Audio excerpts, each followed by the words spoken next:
Listen, if you own physical silver right now, what I'm about to share with you could be the difference between watching your wealth multiply or missing the biggest opportunity in precious metals history. And I'm not being dramatic here. The data I've uncovered tells a story that most investors have no idea is unfolding right beneath their feet. Let me start with something that should make your ears perk up. Silver just broke through a price level it hasn't seen since the early 1980s. We're talking about a 45-year resistance level being shattered. But here's what's fascinating, and this is where it gets really interesting. The circumstances driving this move are completely different from what happened back then. In 1980, the Hunt brothers tried to corner the silver market. It was speculation gone wild, pure mania. But what's happening right now? This is something entirely different. This is structural. This is fundamental. And frankly, it's far more powerful than anything we saw back then. The silver market is experiencing something that hasn't happened in modern financial history. We're seeing a perfect storm of supply constraints, explosive industrial demand, and a monetary crisis all converging at the exact same moment. And most people are completely blind to it. Let me paint you a picture of what's really going on. For 5 consecutive years now, the silver market has been in deficit. Think about that for a second. 5 years.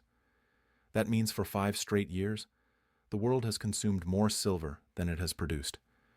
The stockpiles are being drawn down, the inventories are shrinking, and the gap between supply and demand is getting wider, not narrower. Now you might be thinking, okay, but surely the mining companies will just produce more silver to meet the demand, right? Here's the problem with that logic.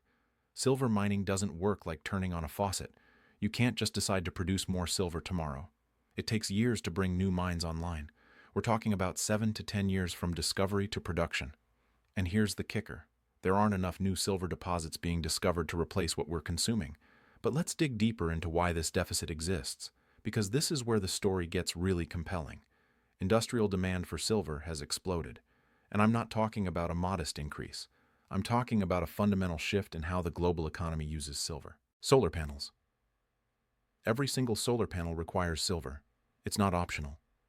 Silver is the most conductive metal on Earth, and there's no substitute that works as efficiently in photovoltaic cells. Now, governments around the world have committed trillions of dollars to green energy transitions. The European Union, China, the United States, they've all set aggressive solar energy targets, and every single one of those solar panels needs silver. Here's a number that should blow your mind. The solar industry alone is projected to consume over 200 million ounces of silver annually within the next few years. To put that in perspective, total global silver mine production is only around 800 million ounces per year. So solar panels are eating up a quarter of the world's silver production, and that percentage is growing every single year. But it doesn't stop there. Electric vehicles. Every EV uses significantly more silver than a traditional combustion engine vehicle. We're talking about double or triple the amount.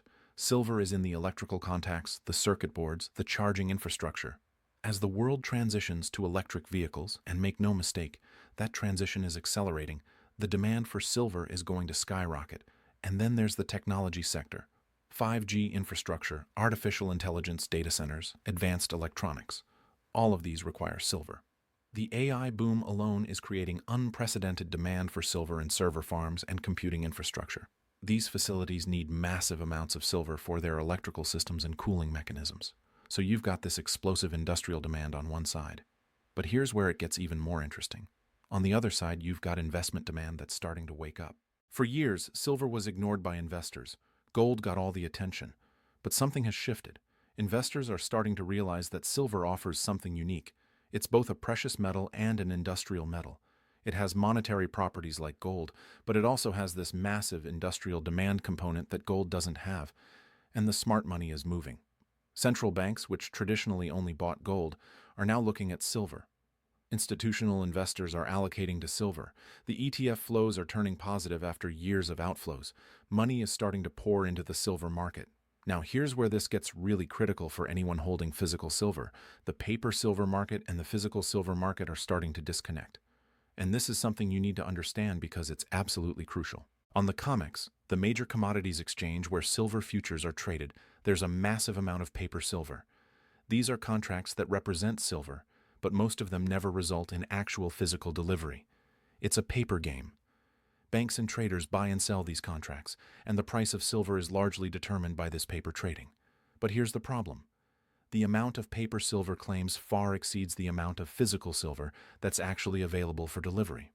Some estimates suggest the ratio is over 100 to 1. That means for every ounce of physical silver, there are more than 100 paper claims on that same ounce. For years, this system worked because most people just traded the paper and never asked for physical delivery. But that's changing. More and more investors are standing for delivery. They're saying, I don't want your paper contract. I want the actual metal. And the exchanges are struggling to deliver. The lease rates for silver, that's the cost to borrow physical silver, have spiked to levels we haven't seen in decades. When lease rates spike, it means there's a shortage of physical metal available to borrow. It's a clear signal that the physical market is tight. And here's something that should concern anyone who doesn't own physical silver yet. The premiums on physical silver coins and bars have been elevated for months. When you go to buy physical silver, you're paying significantly more than the spot price.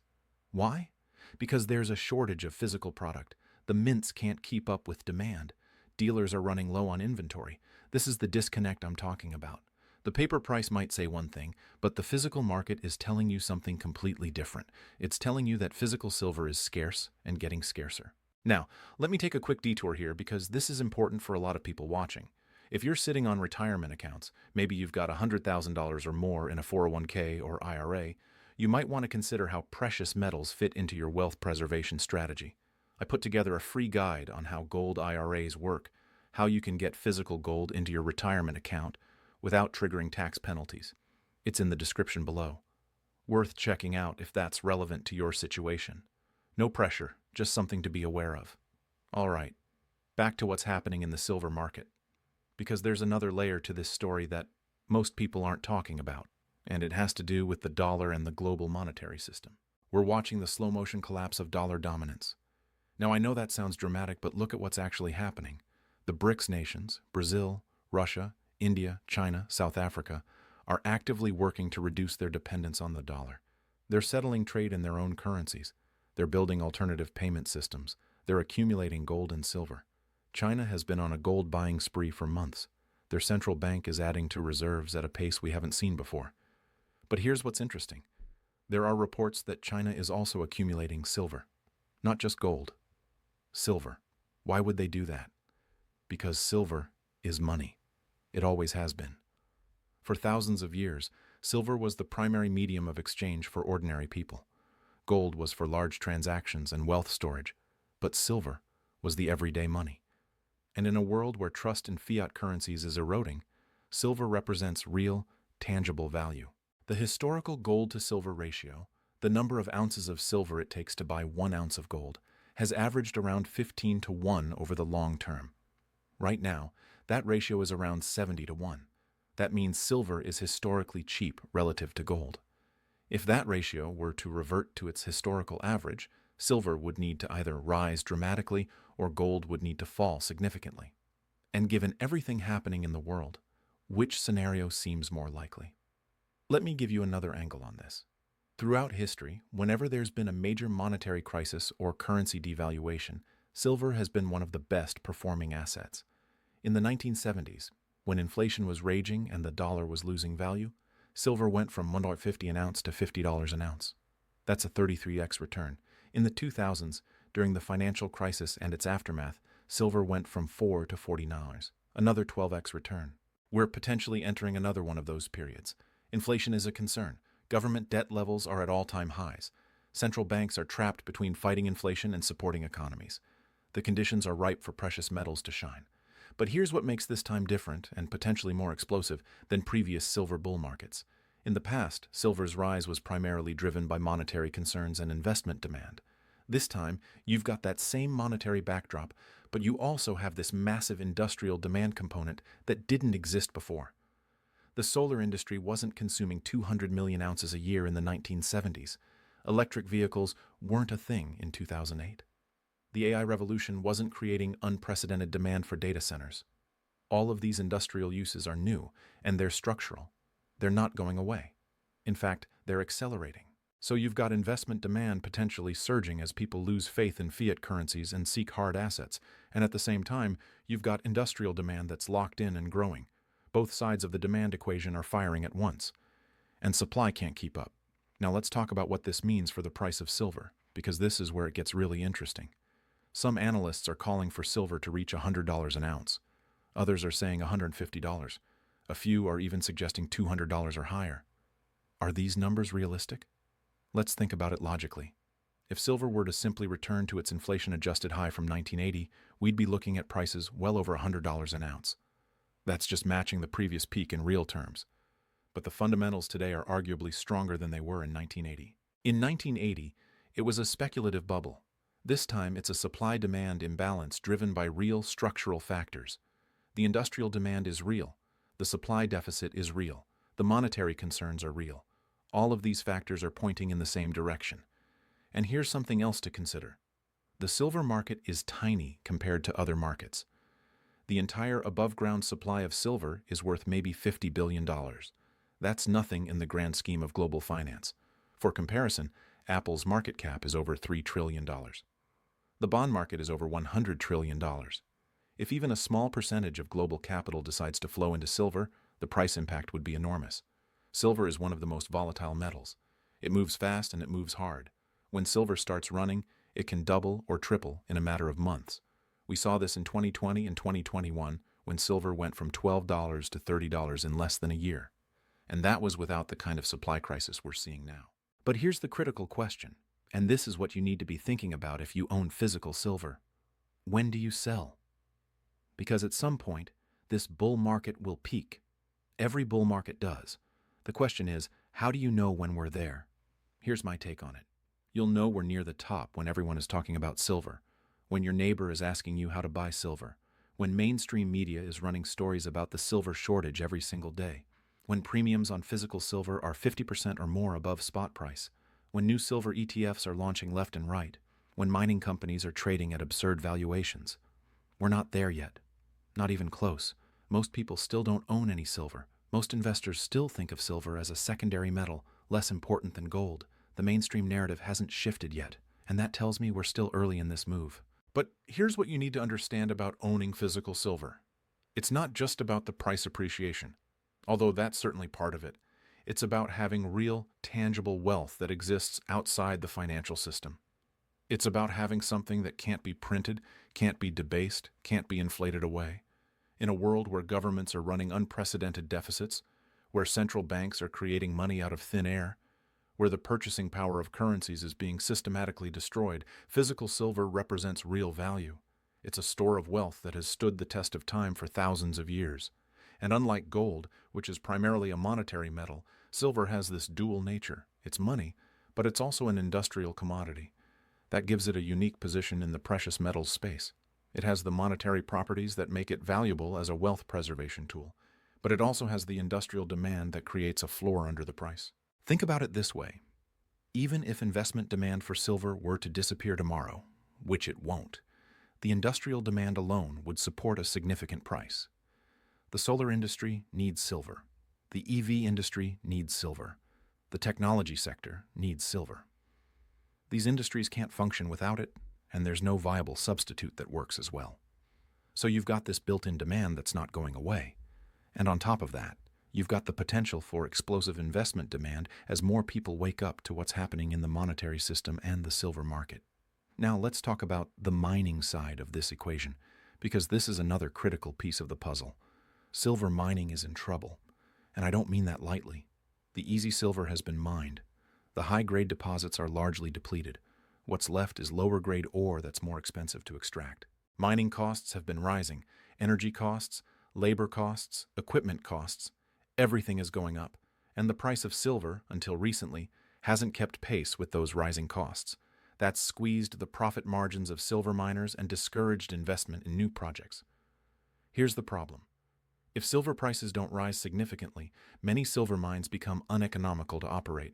They'll shut down, and that will reduce supply even further, making the deficit worse. It's a vicious cycle, or from an investor's perspective, it's a virtuous cycle that drives prices higher. The market is going to have to find a price level that incentivizes new production. And based on current mining costs and the economics of silver extraction, that price is probably significantly higher than where we are now. Some mining executives have suggested that silver needs to be at $40 or $50 an ounce just to justify major new mine development. And remember, even if prices rise to those levels and companies decide to invest in new mines, it takes 7 to 10 years to bring those mines into production. So there's no quick fix to the supply problem. The deficit is going to persist for years, potentially getting worse before it gets better. Here's another factor that's not getting enough attention. Silver is primarily produced as a byproduct of other mining operations. About 70% of silver comes from mines that are primarily producing copper, lead, zinc, or gold. Silver is just a secondary product. That means silver supply is largely dependent on the economics of these other metals.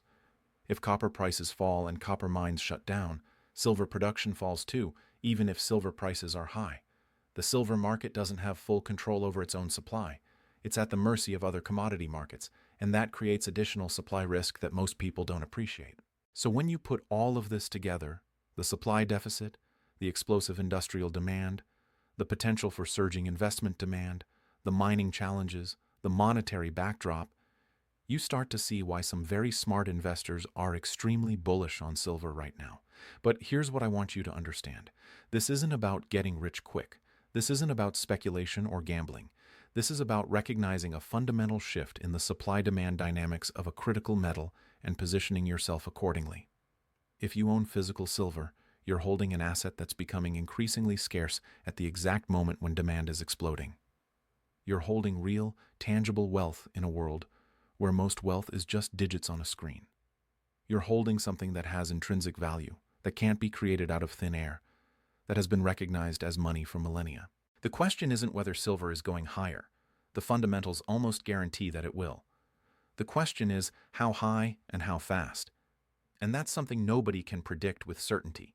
But what we can say with confidence is that the risk-reward profile for silver right now is extremely favorable. The downside is limited. Industrial demand alone provides a floor. The upside is potentially enormous if even a fraction of the scenarios I've outlined play out. And the probability of those scenarios playing out is higher than most people realize. So if you own physical silver, hold on to it. Don't let short-term price fluctuations shake you out. Don't listen to the naysayers who don't understand the fundamentals. Keep your eye on the big picture. Watch the supply-demand dynamics. Watch the industrial demand trends. Watch the monetary situation. Watch the physical market indicators like premiums and lease rates. And if you don't own physical silver yet, you might want to seriously consider whether now is the time to start accumulating. Because once this market really takes off, once the mainstream catches on to what's happening, the premiums on physical silver are going to explode. It's going to become harder and harder to get your hands on physical metal at reasonable prices. The smart money is accumulating now, while most people are still asleep. They're buying physical silver, taking delivery and putting it away for the long term. They understand that we're in the early stages of what could be a historic bull market in silver. This is one of those rare moments in financial markets where the fundamentals are screaming at you, where the data is clear, where the trends are undeniable, where the opportunity is sitting right in front of you. The question is, are you paying attention? Are you positioned to benefit from what's coming? Because make no mistake, something big is happening in the silver market. The pieces are all falling into place. The supply deficit, the industrial demand explosion, the monetary crisis, the physical shortage, it's all converging at the same time. And when this powder keg ignites, the move in silver is going to be spectacular. So if you own physical silver, congratulations. You're holding one of the most undervalued assets in the world at a time when its fundamentals have never been stronger. Hold on to it. Add to it if you can. And prepare yourself for what could be the investment opportunity of a lifetime. Because what's coming in the silver market is going to be historic. And you're going to want to be on the right side of it. Urgent. If you own physical silver, you need to hear this. Market update.